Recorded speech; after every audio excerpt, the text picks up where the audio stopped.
એટલે મેં આ કર્યું. પછી તો નાહી ધોઈને આવી ગયો તો બહાર એમ કરી લીધા વારબાર સેટ કરતો તો એટલામાં તો આપણે આવી ગયા ભાઈ જુનેદભાઈ. એ આવ્યા એટલે અમે આવી ગયા પેલા ઝેરોક્સ કરાવવા. આઈટીઆઈ પહોંચ્યા જ આપણે લખ્યું ચોપડામાં નામ કે આપણે આજે જ આવ્યા જી આઈટીઆઈ. પછી તો ભરી ગયા બપોરને આવી ગયા હતા બહાર એને કરી લીધા વારબાર સેટ.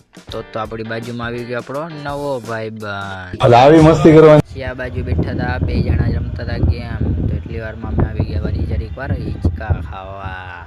હિંચકા ખાઈને અંદર ગયા તો આ ભાઈ તો વળી વારબાર સેટ કરવા માંડ્યો. ઓહો હાણી સિંગ કેમ છે બાકી લોક. તો આ ભાઈ કે મને દાચી વાગી ગયા હતા 4 એટલે ઉપાડી લીધી ઓલાને નીકળી ગયા ઘર બાજુ. પેલી લીધા હતા ચશ્મા. ઘર આગળ પહોંચતા જ આપણે સાનુભાઈ દઈ દીધી ચા. અમે આવી ગયા છે નલ લેવા. એ ભાઈ આપણે શીખાતા ના નળ કેમ વેચ્યા. આકાશીએ બેઠા કાંડ જેવો ખાલી એના. હા તો ગાઈઝ આજના માટે એટલું જ. ફરી મળી નવા મિની બ્લોગ સાથે. લાઈક શેર ફોલો કરતા જજો. જય હિન્દ જય ભારત.